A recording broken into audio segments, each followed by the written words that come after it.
This is another installment of our Confessions of a Street Broker segment. And today we have the third tallest guy in industrial real estate in Dallas-Fort Worth, the one and only Ernst Young. Rich, thanks for being here today. Thanks for having me. Yeah. So I'm just going to start off first. Did you cold plunge today? Absolutely. I know you're a plunger. Absolutely. So in honor of Rich, I cold plunged this morning. I jumped in my pool. It's like, I want to have some commonality with you today. Your pool like was probably 55 degrees. That's weak. Is that weak sauce? 39 is where I'm at. Okay. Do you have water flowing over you, or is it stagnant? So it's even worse. It's the cold water flow. Yeah. So that reduces the thermal layer. That's from right. what I've been told. Yeah. Yeah. So yeah. Best investment I've ever made. Yeah. I remember you told me, you said that I don't need a cup of coffee. No. I'm on fire right now. 5:05 a.m. every morning.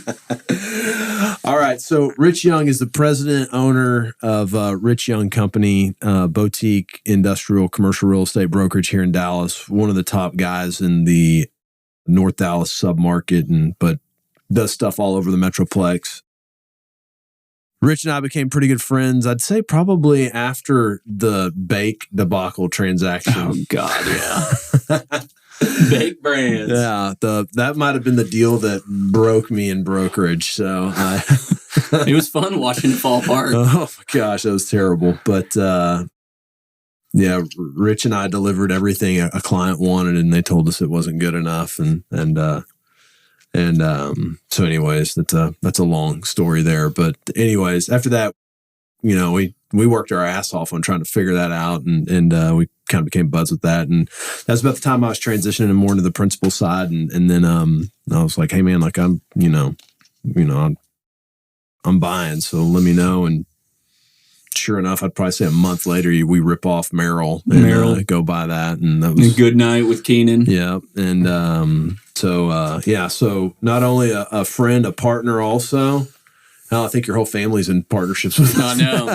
that San Antonio deal looked pretty good. Yeah. Yeah. So anyways, Rich, you started in the business 10 years ago? About 10 years ago. 10 years ago. So just give us your history. I know, came into the business with your dad, but Yeah. So I was in management consulting at Ernst Young before, and I'm from North Dallas. I grew up in Plano and went to Oklahoma, and I went to school in 07, 08 hit. And my dad, I grew up wanting to be a commercial real estate agent. Yeah. That's what my dad was. And 08 hit, he said, do not get into commercial real estate, which looking back, I mean, hindsight's 2020, would have been freaking an awesome time to get into the business. But I was a freshman. I was kind of figuring out my way. And so I did finance accounting at Oklahoma and moved into, sorry, my phone's ringing. It's going to do that quite a bit today. Yeah. So I went into kind of financial consulting at Ernst Young and did that for a couple years. Got part of a deal that sold. It was a pretty big deal for Ernst Young. And I asked how I was going to get paid on it. And they said, you're on salary. So it doesn't really work that way. About that time, I was kind of looking for a role to move to. My sister was an executive headhunter out in California. And she said, maybe look into that. I talked to my dad and he's like, well, maybe real estate could be a transition for you. I know you wanted to do that for a long time. And he was with a company that was really, I was actually just telling Will that it was the tenant rep arm of Vantage, and it's split off. It's called the Harry B. Lucas Company. And he had been there for 30 years. Yeah. And I mean, really at the time, I didn't know a lot about what he did, but I knew it seemed exciting to go lease and sell buildings. And I said, let's do it. So he left. He took a client of his. It's a prominent family in Dallas, and they gave us like 350,000 feet of flex stuff. Yeah. So 1,000 to 5,000 foot spaces, and I was grinding the hell out of those deals, and it was honestly the best training grounds that could have happened for me.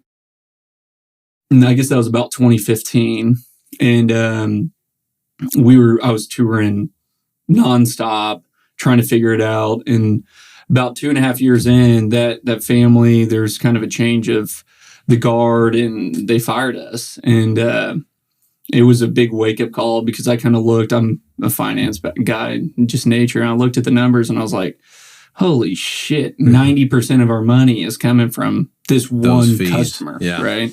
So we're doing a ton of landlord rep on, were you managing it as well, or just doing leasing. And so I backed into it. And at that time, so when I got in the business, my dad had, there were some issues with him. And the only thing I got in our partnership agreement was that he had to go get a full body scan. And he had stage 4 prostate cancer. Yeah. Gave him 6 months to live. He fought. He lived for 7 years. But at that time, he was kind of like, hey, look, this is a nice segue for you. It's a soft landing. You can kind of go build this thing how you want. And so 2.5 years in, I didn't really know what I was doing much in the business. I mean, you can you're getting to that, the jump. We lost our biggest customer.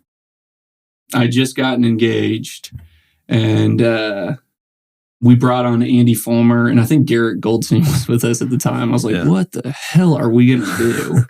And so I just built a new strategy that was kind of like, it's the old NAI model, Mercer model. Hey, we're going to be sub-market focused. We're going to know every tenant in the market. We're going to know every owner in the market.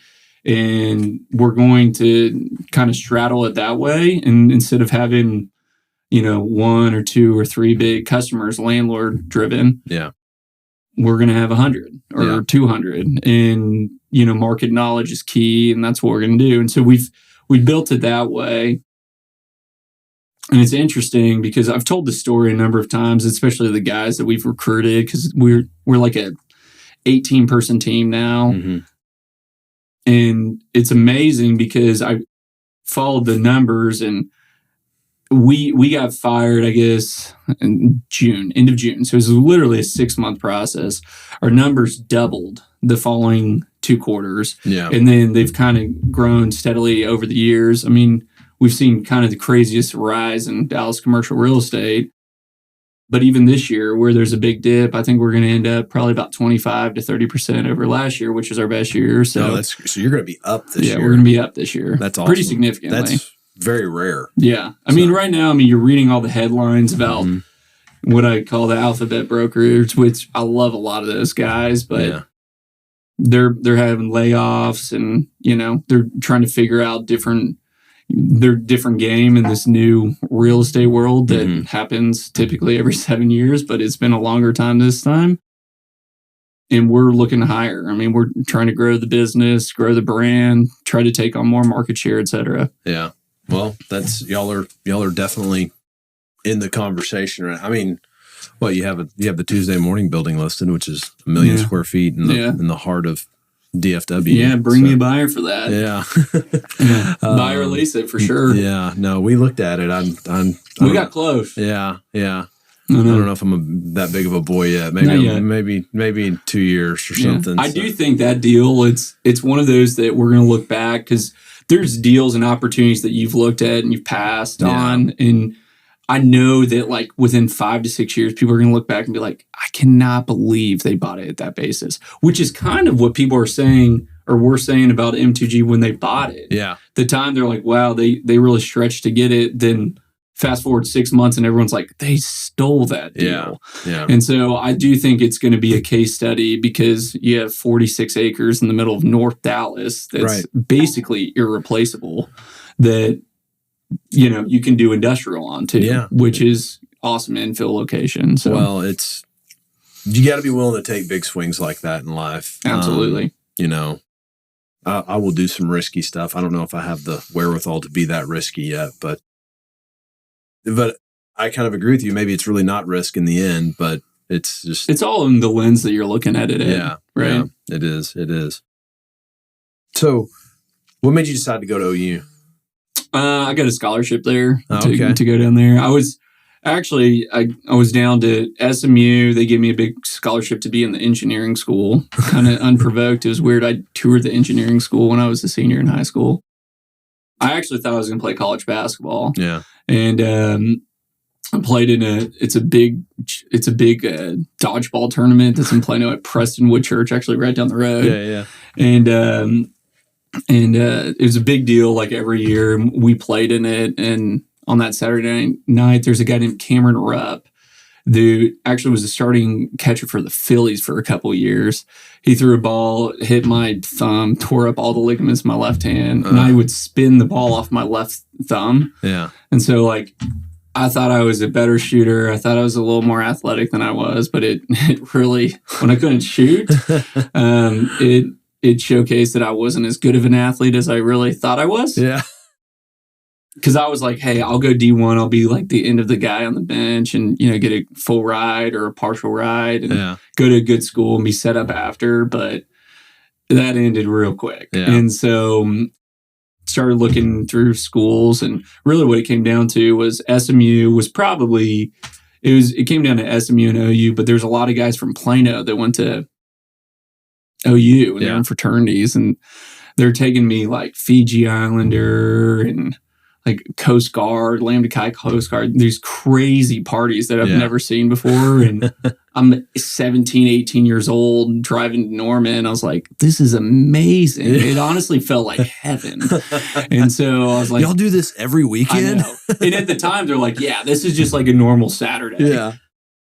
Even though they were probably playing for the entire year. So it made a lot of sense. They gave me scholarship, went up there, and it was close to home. And honestly, it was one of the best decisions I've ever made. There's some guys in the business, like Luke Davis. He's a fraternity brother of mine. Yeah. A lot of guys in Dallas that are kind of, I'd say kind of influential guys that, and the group of guys that are in my fraternity and guys that I've connected with, they're business leaders in the DFW market. So I always liked that you could go there, get a good education. DFW is a really big sounding board for them because if you're not going oil and gas, you kind of have to come to the closest major city, which is Dallas or really Houston. Yeah. So no, it's I think there's a big power in the college you choose to go to and the network that it has afterwards.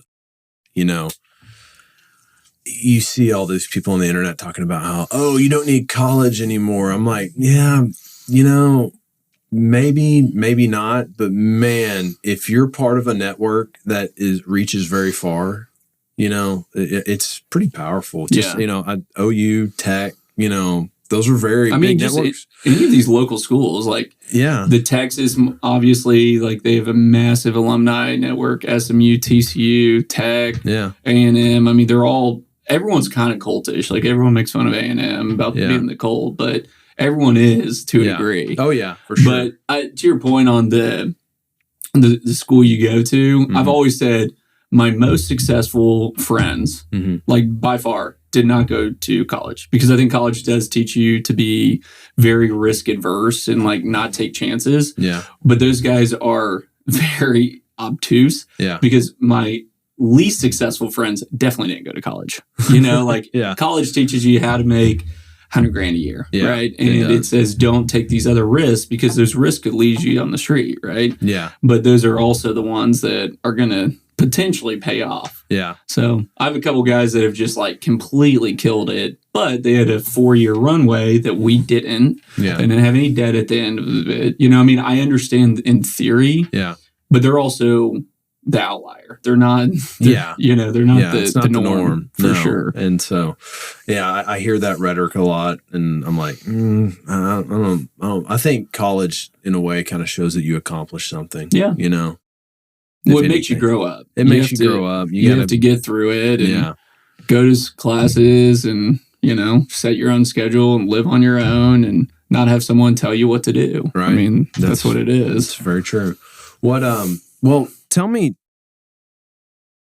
what's probably your most creative deal that you've pulled off? What's your favorite? Like, if you had a monumental deal, like that was my Super Bowl deal. Which one was it? Honestly, it's ongoing. It's the Tuesday morning deal? No, it's the executive deal that I took you through. That data center. Yeah. A guy in my office found it. He kind of tied it up and he's like, hey, you good on this deal? And it's a TXU data center, and we're ripping all the stuff out and getting converted to a warehouse. And lease or sell it. So it's going to be a process.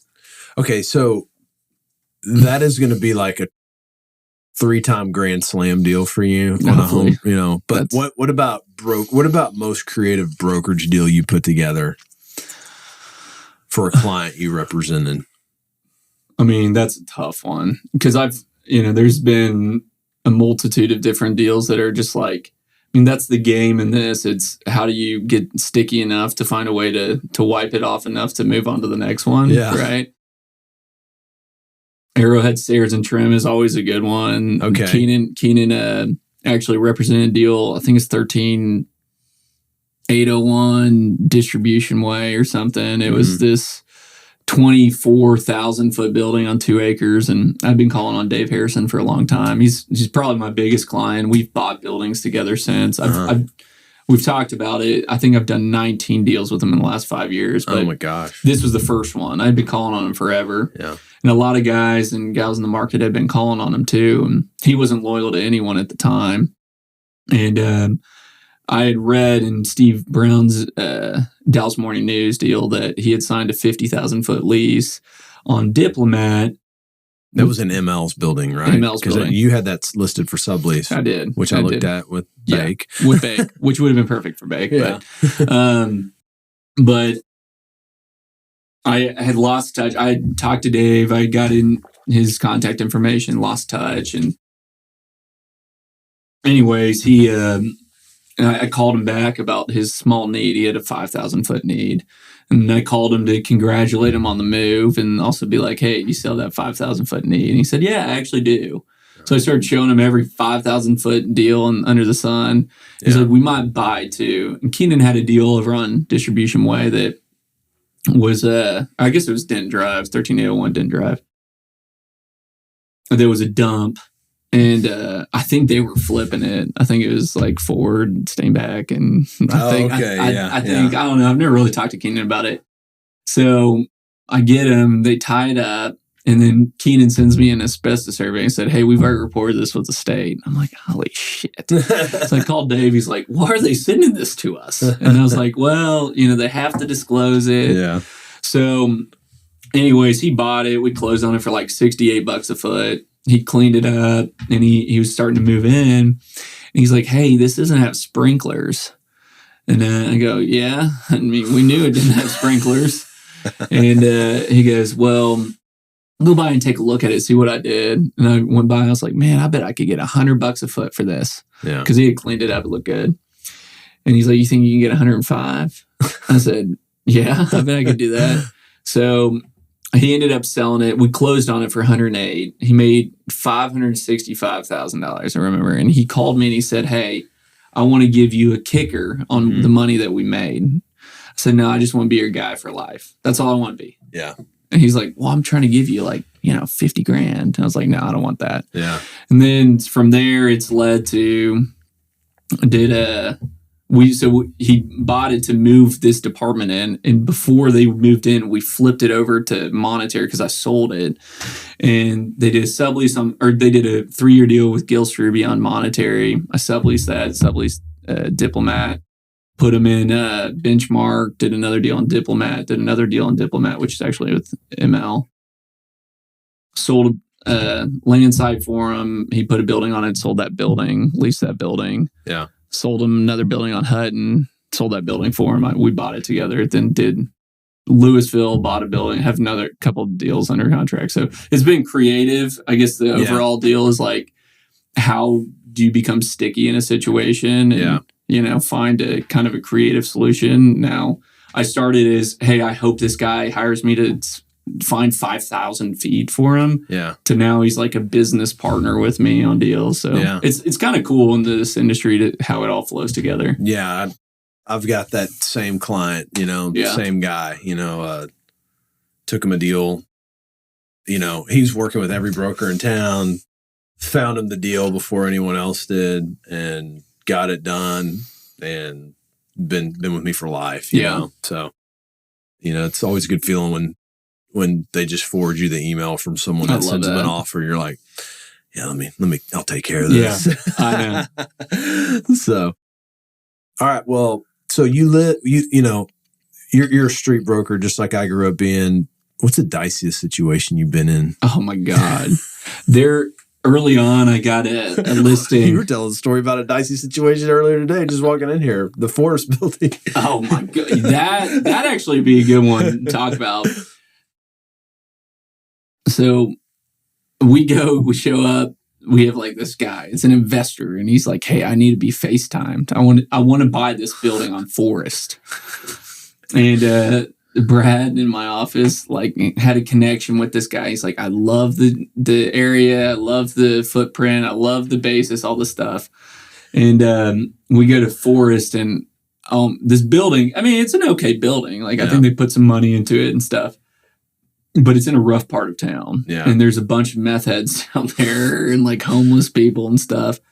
So Tom rolls up in his truck. He's like, hey, I'm just going to clear it out a little bit. I was like, okay, what does that mean? Like, we kind of showed up. We're like, it's not the greatest area, but, from an iOS deal, like, it probably makes sense. Yeah. And he's like, just stay close. And we go, and there's some new kid that was with you guys. I forgot, maybe Nick? Nico. No, Nick. Oh, he was Nick, with him. Nick. Okay, yeah. He's from Mississippi. Yes, yeah. And he was kind of running around with Tom, and he's like, I'm not scared of shit. And I was like, dude, I'm freaking petrified over here. So Tom puts a shotgun on his shoulder, and he has a foghorn, and he's literally yelling German commands out with these German shepherds barking in. These guys are tweaking out in the warehouse. He's like, don't worry, but don't film this part. Don't film this part. We're FaceTiming this guy out of New Jersey. He's like, what the hell is going on in Texas? And I was like, yeah, I think you just got it on a bad day. But I mean, that's the same. Like, sometimes you kind of get into these weird situations. Yeah. Had another one with Chris Kelly in my office. I sold his dad a building before I met Chris. Chris sold me season tickets to Stars. And I hated hockey. So I was like, you need to sell real estate. That's how I hired him. You got me to buy this. Yeah. So. And Chris. I mean, he's a great guy. He's an awesome broker. But we get a call from the property manager and said that they locked out a lab. And the lab had broken in and was trying to steal the lab equipment on the first floor. And I get a call, and George is like, are you close? Like, I'm at the ranch. And so I was like, yeah, I'm down the road. Go in there. Me and Chris block off both doors. And the property manager's just screaming at this guy. The guy's like standing in the middle, like, what's going on? I mean, I'm a big dude. Chris is a big dude. Literally. They're like Twin Towers. Yeah. Literally, this guy walks, and Chris goes, you're not fucking going anywhere. And we wait for the cops. The cops came and arrested this dude. Yeah. I mean, you get into these kind of weird situations in this business. I mean, everyone's had like the listing that had like Lou Leibowitz gave me something on Harry Hines, and we had to run off prostitutes all the time before. I would have to get there 30 minutes before, clean up the needles and stuff like that. It's just part of the game, though. It's funny. I did an office tenant rep deal one time, and I was like, God, this is nice. Very different. Like, there's not needles outside. People actually like have information on their buildings, and ownership's calling you all the time. Like, hey, how can I, anything I can do to help this deal? Yeah. I'm like, on the other side, it's like, yeah, if your broker would just like call me back, like that'd be awesome. And I get it. Yeah. I get it. It's like they're running 10 other deals on it. Yeah. So office is a different world. Oh, it is. But it was just, I was like, man, if I was a better looking guy, I would maybe do this, because office brokers are always like the prettiest human beings, they are. Right? Like they're very well manicured. They're like a guy that's 6'1", probably like 178 pounds, just 2% body fat, ready to go. Yeah.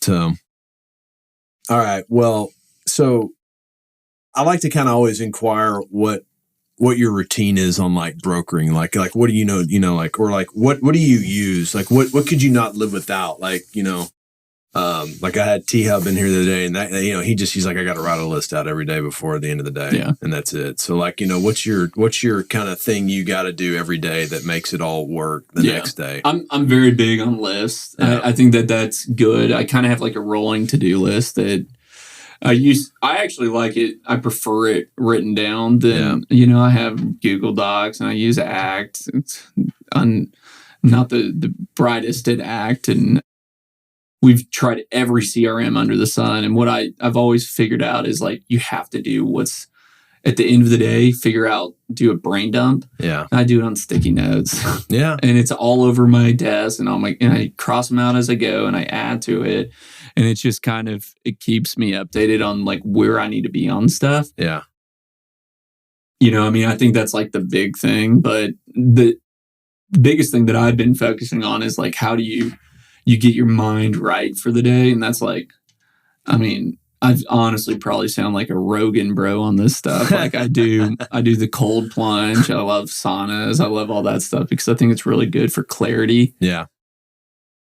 And then it kind of makes you like your time more important when you're like focused on stuff versus, before I had kids and a wife, like, dude, I work 22 hours a day. Yeah. They're true. Like when I was dating my wife, she used to say I would get home or get to her place at like 9. We would hang out for like an hour and go to sleep. And she's like, you'd be up at 10:30 and you'd just be like grinding, like figuring it out. Yeah. But now it's like, hey, I want to prioritize my wife. I want to prioritize my kids. And so how do you do that? Well, you have to be as efficient as you can with your time. And so I'm trying to figure out as many time hacks as possible. So I'll listen to these podcasts, see what these other guys are doing, and see if there's anything that makes sense that you can go gain 5% efficiencies on anything that you're doing. It's there's really no substitute for working like that to be where you're at that point in your career. Because that was mine. So mine was, I would get to the office every day at 6 a.m. and then work till about 4 o'clock. Boozer and I go lift weights, come back, work to the office till 6, go home, put the kids to bed, come back to the office at 9:30 and work till 11:30. Yeah. Like that's when I lived pretty close to my office. So, that was every day. Yeah. That was 4 days a week, Monday through Thursday. Yeah. And I think, the younger brokers that don't, there's some that do that, and there's some that don't. And then there's the ones that don't, they wonder why the others get the results that they get. And it's, I heard something the other day. I thought that was really cool. It says that the magic you're looking for is in the work you're avoiding. Yeah. And, isn't that Walt Disney? It probably is. Yeah. I don't know. There's some Instagram fucking reels. Yeah. But that's, all the top brokers I know, that's what they did. It's watching Boozer. That guy was up there constantly. Yeah. He had the tightest database out of anybody I'd ever seen, Yeah.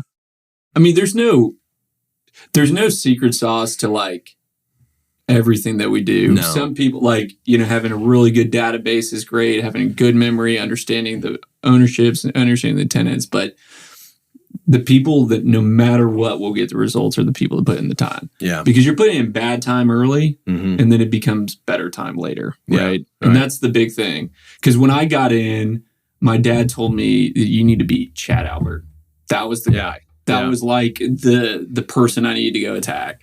And I've told this to Chad. It's kind of crazy. My dad reached out to him and said, hey, my son's getting in. I want you to go to lunch with him. And Chad sent an email back and he said, hey, I got a young guy. I think he should just go to lunch with him. And I was like, dude, I am going to put you on the streets. That was like my viewpoint. I needed it. I needed that I needed what Chad has termed it as the ghost. Yeah. And so forever I had heard the legends that like at NAI, they used to have contests for who would get in the office earliest. Yeah. And started people getting like 7, then they get 6, and then getting 5. And then I had heard that Chad was getting at like 3:30. Mm-hmm. And I was like, dude, there's no way this motherfucker's going to get in the office for me. So I started getting at 3:25. I was like, if Chad got in 3:30 for this contest, I think they got rid of the contest because they're like, no one's sleeping anymore. Y'all need to like, you're like passing out at the break room. Yeah. So I get in so early just to beat Chad. Yeah. Years later, a mentor of mine is named Pat Haggerty. He's been in the business 52 years. Yeah. He loves Chad. And now he would talk to me. He calls me every morning between 7:14 and 7:17. And he said, hey, I think you and Chad need to get together. Chad's a really good guy. He's a good broker. You know, y'all are kind of in the same realm. Like, you need to start talking to him. So I went to Chad, reached out. He's like, hey, let's grab coffee. Just catch up. And I don't think I had ever sat down with him, or I think I maybe toured with him once or twice. And we talked about it. And I told him at the end, he texted me, he's like, hey, it's great meeting you or whatever. He sent me an email. And I said, hey, I thought this would be like a 15-minute meeting. So I appreciate it. You know, we were there for like 2.5 hours. He's like, why do you either thought, A, I was an asshole, or B, I didn't provide any value. And I said, what was the former? I thought you were an asshole. Yeah. And I thought you wouldn't give me any value. Yeah. And probably 60 days later, we had bought a building together. And then we sold that building like 30 days later. We're trying to lease it. And some group came in and said they bought it. Yeah. And he's become a very good friend of mine. I can bounce ideas off him. Now, obviously, he left NAI and started Stoic. Yeah. And they're building a team over there. So it's interesting, like how, and he always he's like, find that email. Well, I can't find the email. I was like, he's moving in his new building. I was like, I'm going to find it. I'm going to put it in a plaque and put it on your wall. He's like, you can put it on my wall. Yeah. I can't find the fucking email. I literally think I envisioned it in my mind, or my dad just lied to me. It would have been something my dad would have done too. It's like, hey, you got to find this demon out there and just go beat it. And I swear for like 7 or 8 years, that was what I was chasing. Yeah. And what Chad always calls it is the ghost. You were just chasing the ghost. Yeah. Which is kind of good. You know, I just needed it. Well, sometimes getting punked is a real motivator. Oh, absolutely. It changes things a lot. That's all I got for you, man. Yeah. We'll do this again because you have a depth of stories, and we're buying. Unfortunately. We're buying a bunch of stuff, and we're exiting stuff and all that stuff. So, well, real quick, what do you think 24 looks like? Looks great. Looks good. I think that there's going to be opportunities. I mean, we talk about this a lot. There's opportunities always. It's just about what lens you're looking at it. I do think a lot of the groups that have done very well in Dallas over the years is not the super large REITs, but it's kind of the private groups that can go and raise money and have bought stuff. And I think there's kind of an opportunity to be one of those guys. Yeah. Because it's all about being nimble and being agile and, you know, making offers quick and providing ability to close and, you know, kind of thinking creatively. And we're going to see a lot of that. There's going to be a lot of opportunities like that. And everyone thought it was going to happen last year. It didn't. And you know, leasing rates are still high. Yeah. What about lease rates, though? What do you think lease rates? I don't know. I mean, I think they've kind of, they have plateaued. Yeah. I think if anything, they've kind of dropped a little bit. Yeah. And I'm not saying that stuff that's on the market has dropped, but when they come to the market, they're a little cheaper. Yeah. But, you know, I mean, I follow Prologis' model and they're thinking 1.5% increases per month over the next 3 years, which is about 22% per year. So Dallas overall, DFW, Texas, we're still relatively cheap compared to the coast. Yeah. And we're becoming more desirable to live. So I don't know. I think that if you knew, you would be an absolute billionaire and you could always have that crystal ball ready to roll. But sure.